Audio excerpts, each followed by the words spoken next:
Au nom du Père et du Fils et du Saint-Esprit. Amen. Une grande joie d'être là avec toi pour ce temps de Lectio Divina, la lecture priante de la parole de Dieu. Et vraiment, tout de suite, nous voulons demander à l'Esprit Saint qu'il vienne sur nous, qu'il nous inspire, qu'il nous aide vraiment à entrer dans la profondeur de la parole de Dieu et de ce que Dieu veut dire et faire dans la vie de chacun de nous. Et aussi, je te rappelle aussi de partager dans tes groupes d'amis la Lectio Divina pour que d'autres personnes puissent aussi entrer en contact avec la parole de Dieu, qu'ils puissent découvrir la parole de Dieu et aimer la parole de Dieu et de la vivre. Parce que sans la parole de Dieu, nous ne pourrons pas progresser dans notre vie chrétienne, dans notre vie spirituelle. Ok? Maintenant, aujourd'hui, dimanche 13 décembre, la première lecture d'aujourd'hui, c'est Ésaïe 61, versets 1, 2 et versets 10 à 11. L'Esprit du Seigneur est sur moi, car le Seigneur m'a donné l'onction. Il m'a envoyé porter la bonne nouvelle aux pauvres, panser les cœurs meurtris, annoncer aux captifs la libération et aux prisonniers la délivrance, proclamer une année de grâce de la part du Seigneur. Je suis plein d'allégresse dans le Seigneur, mon âme exulte en mon Dieu, car il m'a revêtu de vêtements de salut. Il m'a drapé d'un manteau de justice, comme l'époux qui se coiffe d'un diadème, comme la fiancée qui se pare de ses bijoux. Car de même que la terre fait éclore ses germes, et qu'un jardin fait germer sa semence, ainsi le Seigneur Dieu fait germer la justice et la louange devant toutes les nations. Alors, ici dans cette première lecture, le Seigneur dit, l'Esprit du Seigneur est sur moi, car il m'a donné l'onction, il m'a envoyé apporter la bonne nouvelle aux pauvres. La première chose, c'est l'Esprit du Seigneur est sur moi, il m'a consacré d'une onction, ça veut dire l'Esprit Saint est sur moi, et c'est cette lecture aussi que Jésus va lire aussi un jour dans la synagogue. Et ici, il dit annoncer la bonne nouvelle aux pauvres. Ça veut dire mission. L'Esprit Saint est sur toi et sur moi. Il nous envoie en mission d'abord pour annoncer la bonne nouvelle aux pauvres. Qui sont tes pauvres? Qui sont les pauvres à qui Dieu t'envoie? Dieu nous envoie toujours vers les pauvres. Mais écoute bien, les pauvres ont plusieurs visages. Ces pauvres peuvent être un malade, ces pauvres peuvent être quelqu'un âgé qui habite tout seul, ces pauvres, ça peut être des enfants orphelins, ces pauvres ici, ça peut être un couple qui est en difficulté, ces pauvres ici, ça peut être des gens qui sont loin de Dieu, qui ont abandonné la foi. Ces pauvres ici sont des gens vraiment pauvres qui n'ont pas de quoi manger. Ça veut dire, ces pauvres ici, c'est quelqu'un qui certainement est proche de toi. On n'a pas besoin de chercher très loin. Si tu dis, Seigneur, montre-moi qui sont mes pauvres, à qui je dois prendre soin, que je dois m'occuper, le Seigneur te montrera tout de suite. Parce qu'autour de nous, il y a beaucoup de pauvreté. Morale, psychologique, spirituelle, matérielle. Beaucoup de pauvreté. Nous touchons tout le temps beaucoup de pauvreté. Mais parfois, on a l'habitude, on laisse tomber, on ne s'inquiète pas. Mais demande au Seigneur, Seigneur, qui sont les pauvres à qui tu m'envoies? Seigneur, à qui sont les pauvres que tu veux que je fasse pour eux quelque chose? Et certainement, une autre chose, en faisant quelque chose pour les pauvres, le Seigneur te voit aussi, toi qui es un pauvre, le Seigneur viendra aussi à ton aide. Le Seigneur viendra aussi te visiter. Le Seigneur viendra te communiquer sa grâce. C'est toujours comme ça. On est disponible pour aller là où le Seigneur nous envoie, vers les pauvres, et le Seigneur nous visite aussi à nous, là, pendant la mission. Il viendra aussi faire son œuvre en nous. Parce que nous aussi, nous sommes tous des pauvres de Dieu. Nous avons tous besoin de Dieu. Alors, il y aurait ici d'autres choses qu'on pourrait parler. Bon, je parle ici de ici, le verset 11 dit comme ça. Car de même que la terre fait éclore ses germes, et qu'un jardin fait germer la semence, ainsi le Seigneur Dieu fait germer la justice et la louange devant toutes les nations. Mais cette justice et cette louange que doit germer, c'est où? ça se trouve où? Dans quelle terre? C'est ton cœur, c'est ton âme. C'est là que le Seigneur veut mettre la joie. Regarde, c'est dans notre âme que le Seigneur veut mettre cette grande allégresse, on parlait verset 10, mais aussi, à partir de ton âme, de vraiment laisser la parole du Seigneur germer, grandir et porter de fruits de justice et de louange. Justice, ça veut dire de rendre à l'autre ce qui lui est dû. Ça veut dire que je dois être juste par rapport à Dieu, je dois être juste par rapport aux autres. C'est très important. Et le Seigneur nous donnera de vivre une grande joie si nous sommes dans cette attitude. Ok? Maintenant, pour les psaumes, c'est les psaumes qui viennent de Luc chapitre 1, versets 46 à 54. Mon âme exalte le Seigneur et mon esprit tressaille de joie en Dieu mon Sauveur, parce qu'il a jeté les yeux sur l'abaissement de sa servante. Oui, désormais toutes les générations me diront bienheureuse, car le Tout-Puissant avait pour moi de mes grandes choses. Saint est son nom, et sa miséricorde s'étend d'âge en âge sur ceux qui le craignent. Il a déployé la force de son bras, il a dispersé les hommes au cœur superbe. Il a renversé les potentats de leur trône et a élevé les humbles. Il a comblé de biens les affamés et renvoyé les riches les mains vides. Il est venu en aide à Israël son serviteur, se souvenant de sa miséricorde. Alors, ici le psaume d'aujourd'hui, déjà dans la première lecture, elle nous invite aussi à la joie. Parce que nous sommes dans ce dimanche, c'est le dimanche de la joie. Pendant le temps de l'Avent, ainsi comme pendant le temps de Carême, il y a le dimanche Gaudete, le dimanche de la joie. Et la première lecture parle de joie. Ici, ça parle de joie, les psaumes aussi. Mais pourquoi il y a cette joie? Bien sûr, l'Église va nous faire comprendre que bientôt, ça va être Noël. Jésus est déjà presque là. Et notre cœur doit être désireux. C'est une joie des désirs. De dire, je veux vraiment voir Dieu, je veux vraiment me rencontrer avec Dieu, je veux vraiment l'accueillir d'un cœur de pauvre. Parce que moi aussi, je suis pauvre. Et Jésus est venu pour les pauvres. Comme il dit ici dans les Magnificats que la Vierge Marie a chanté, il dit, il a comblé des biens les affamés et renvoyé les riches les mains vides.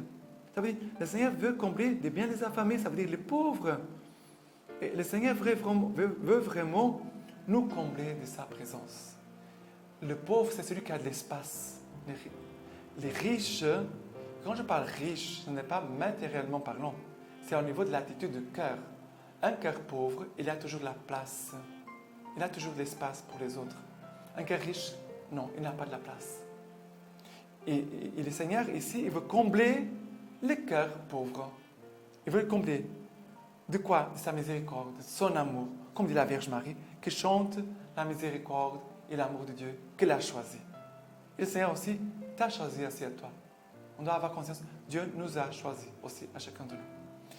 Après, pour la deuxième lecture d'aujourd'hui, c'est 1 Thessaloniciens, chapitre 5, versets 16 à 24. Restez toujours joyeux. Encore, on trouve la joie. C'est plein de joie, les lectures aujourd'hui. Priez sans cesse. En toutes conditions, soyez dans l'action de grâce, car c'est la volonté de Dieu sur vous, dans le Christ Jésus. N'éteignez pas l'esprit. Ne dépréciez pas les dons des prophéties, mais vérifiez tout. Ce qui est bon, retenez-le. Gardez-vous de toute espèce de mal. Que le Dieu de la paix lui-même vous sanctifie totalement et que votre être entier, l'esprit, l'âme et le corps, soient gardés sans reproche à l'avènement de notre Seigneur Jésus-Christ. Il est fidèle, c'est lui qui vous appelle. C'est encore lui qui fera cela. Il y a une chose importante. Ici, il parle là, soyez toujours joyeux, restez toujours joyeux. Pourquoi? Comment le faire? Priez sans cesse et en toutes conditions, soyez dans l'action de grâce. Jésus, ici, déjà, nous dit comment on peut garder toujours la joie dans notre cœur. Par prier sans cesse, une prière continuelle, et aussi d'être toujours dans l'action de grâce. Ça veut dire quand il a quelque chose, merci mon Dieu. Merci parce que tu peux te servir de toutes les choses pour tirer un grand bien, soit pour moi, soit pour les autres. C'est cela l'action de grâce, de faire toujours confiance que Dieu, il dépasse les choses que nous voyons, ce que nous faisons. Dieu, il est plus grand que tout ça. Moi, je suis en train de faire la lecture divine, mais j'ai bien conscience qu'il y a des choses que Dieu va parler directement dans ton cœur, lui directement, dans ta prière, à partir de sa parole que tu viens d'écouter. Je ne peux pas croire que Dieu va tout faire à partir de moi. Non! C'est là, Dieu, il nous dépasse. Et en même temps, il est toujours devant nous. Et c'est pour cela que nous pouvons toujours garder la joie. La joie aussi parce que Dieu ne nous abandonne pas. Il est avec nous. Il vient, il est celui qui était, qui vient et qui viendra. Ça veut dire que Dieu est vraiment, il a embrassé notre vie. Il nous aime. Et pour finir, l'évangile d'aujourd'hui, c'est le prologue de Saint Jean, Jean chapitre 1er, versets 6 à 8 et 19 à 28. Jean 6, 8, 19 à 28. Il a eu un homme envoyé de Dieu, son nom était Jean. Il vient pour témoigner, pour rendre témoignage à la lumière, afin que tous crussent par lui. Celui-là n'était pas la lumière, mais il avait à rendre témoignage à la lumière. Et voici quel fut le témoignage de Jean, quand les Juifs lui envoyèrent de Jérusalem des prêtres et des Lévites pour lui demander « Qui es-tu » Il confessa « Il n'y a pas », il confessa « Je ne suis pas le Christ. »« Qu'es-tu donc » lui demandèrent-ils. « Es-tu Élie » Il dit « Je ne le suis pas. »« Es-tu le prophète » Il répondit « Non. » Ils lui dirent alors « Qui es-tu » Que nous donnions réponse à ceux qui nous ont envoyés. « Que dis-tu de toi-même » Il déclara « Moi, la voix de celui qui crie dans le désert, rendez droit les chemins du Seigneur. » Comme il a dit Isaïe le prophète, on avait envoyé des pharisiens. Ils lui demandèrent « Pourquoi donc baptises-tu si tu n'es ni le Christ, ni Élie, ni le prophète ?» Jean leur répondit « Moi, je baptise dans l'eau. Au milieu de vous, c'est un quelqu'un que vous ne connaissez pas. C'est lui qui vient derrière moi, dont je ne suis pas digne de dénouer la courroie des sandales. » Cela s'est passé à Batabara, au-delà du Jourdain, où Jean baptisait. Mais, regardez, Dieu a envoyé un homme qui s'appelle Jean. Jean, ça veut dire grâce. Dieu fait miséricorde. Il n'était pas la lumière, mais il veut rendre témoignage de la lumière. Ça veut dire, nous devons rendre témoignage de Jésus. Je ne suis pas la lumière, mais je dois rendre témoignage de la lumière qu'est Jésus, qui brille aussi dans ton cœur, dans ton âme et dans ta vie. Voilà qu'on doit, première chose, on doit rendre témoignage. On doit annoncer, témoigner de l'amour de Dieu, de Jésus-Christ qui est là, au milieu de nous et qui va naître, qui va revenir à nous à nouveau, d'une façon encore plus profonde. Et après, il a des gens, des prêtres et des lévites qui vont poser des questions à Jean. Mais qui es-tu? Qui fais-tu? Et il va dire, je suis la voix de celui qui crie dans le désert, rendez droit le chemin du Seigneur. Rendez droit. Ça veut dire convertissez-vous. Jean est en train de dire, ma mission, c'est de convertir, d'amener les gens à la conversion, de les conduire à Dieu. Je ne suis pas Dieu, mais je dois conduire les gens vers Dieu. Et après, il va dire, moi, je baptise dans l'eau. Au milieu de vous, c'est un quelqu'un que vous ne connaissez pas. Ça me touche beaucoup, cette parole. Ça veut dire, je connais déjà un peu Jésus, un petit peu, mais je ne connais pas encore beaucoup. Je veux connaître davantage. Et c'est cela que le Seigneur veut faire grandir dans ton cœur, les désirs de Dieu. On doit avoir un grand désir de Dieu. Parce que c'est comme quelqu'un, si je n'ai pas soif, quelqu'un peut mettre ici une bouteille, mais je ne vais pas regarder la bouteille. Je ne vais pas boire. Je n'ai pas soif. Ça ne m'intéresse pas, cette bouteille d'eau. Mais si je suis très assoiffé, très, quand quelqu'un met ici la bouteille, je vais la boire entièrement, tout entière. Le Seigneur veut faire grandir en toi un grand désir, un cœur de désir envers Dieu, un cœur de désir de Dieu. Et c'est cela que touche aussi les personnes, parce que c'est comme quelqu'un qui aime quelqu'un, deux personnes qui s'aiment, et qui désirent être l'un à côté de l'autre. Et ils sont toujours en train de regarder la montre. Ah, bientôt, ça sera l'heure de sortir, pouvoir aller rencontrer celui que mon cœur aime, ou celle que mon cœur aime. Voilà, c'est cela le cœur des désirs. Pour que Dieu puisse vraiment venir à nous en ce temps de Noël. Et Jean va parler d'une grande humilité. C'est lui qui vient derrière moi, dont je ne suis pas digne de dénouer la courroie de ses sandales. Jean, il a un cœur de désir, mais aussi un cœur humble. Il dit, je ne suis pas digne de te recevoir, Seigneur, comme nous disons chaque Eucharistie. Je ne suis pas digne de te recevoir, mais dis seulement une parole et je serai guéri, je serai sauvé. Et voilà que Dieu nous invite vraiment à avoir ce cœur humble et aussi désireux pour que Jésus puisse trouver une bonne place en nous pour ce temps de Noël. Alors, la lecture patristique de Saint Augustin, homélie pour la nativité de Jean-Baptiste. Jean était la voix, mais le Seigneur au commencement était la parole. Jean, une voix pour les temps. Le Christ, la parole au commencement, la parole éternelle. On lève la parole. Qu'est-ce que la voix?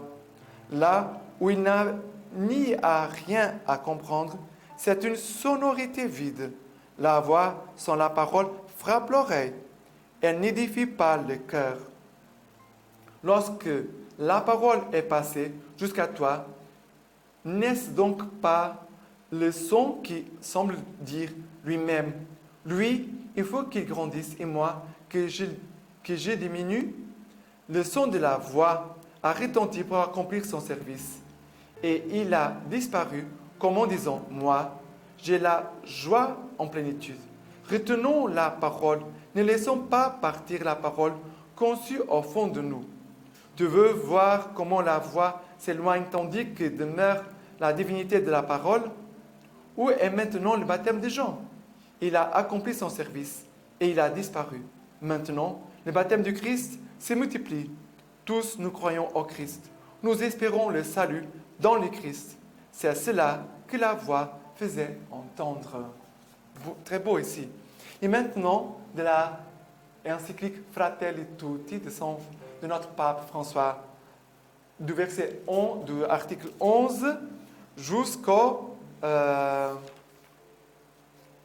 au 23.